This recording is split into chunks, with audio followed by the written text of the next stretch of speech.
Markets analyst and NewsMax contributor Seth Denson and adjunct professor Montclair State University Dan Geltrude. Good morning, gentlemen. Okay, first off, as the central bank seeks to bolster hiring, the Fed almost certain to cut its key interest rate as the potential for another cut in December could be on the horizon.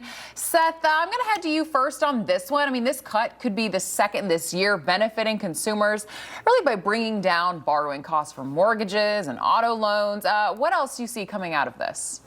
Well, I think that this is certainly good news. Folks like Dan, myself, have been saying we need this Fed to start cutting rates, and they are doing that. They're doing it slow, so I want to set expectations for the consumer.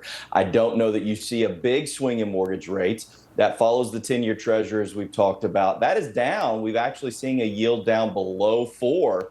But the reality is there's a lot of spread pricing and risk. And what I mean by that is typically we see mortgages about 150 basis points over the Fed fund rate. Today, we're seeing them almost 250 basis points, and that's in large part because mortgages are baking in risk of the high cost of housing. So what it could do, though, could have impact on mortgage rates over time, but short-term rates like credit cards, which remain high, and auto loans. It also can bolster business, but it's going to be slow because the Fed is moving slow. Yeah, absolutely. It certainly is moving slow.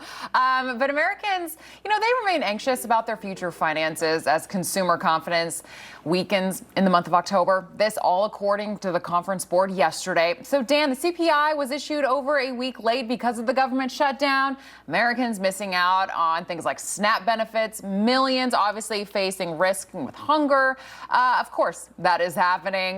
Dan, what all is going on here with this government shutdown? It's really affecting a lot of people. Well, it's affecting consumer confidence extensively. And why is that? Well, I think the number one reason relates to inflation.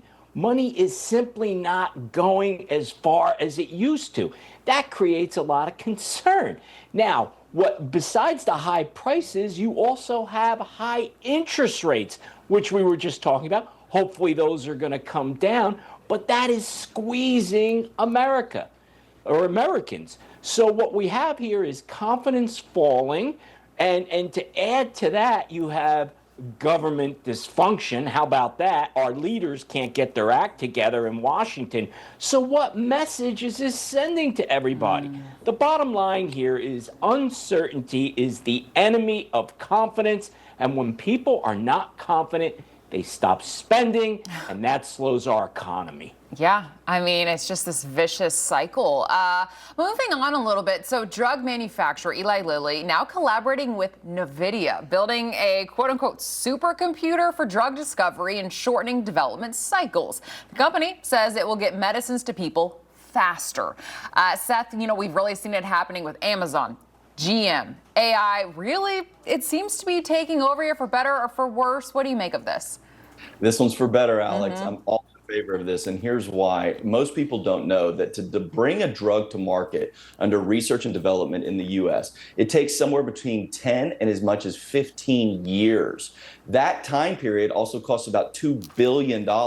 So because most drugs and innovation happens here in the U.S., the United States citizen, which is 4% of the population, pays for almost 60% of the drug prices across the globe. So this is one of those things that my hope is will bring drugs to market faster, get technology and innovation to the consumer faster, to the patients that need it, but also bring down the price of research and development so we can get price of drugs down too. Yeah, I mean, again, like you said, Seth, this one is for the better. This one, when it comes to AI, I'm all for it. Seth, Dan, thank you so much for joining us this morning, gentlemen. Really appreciate it.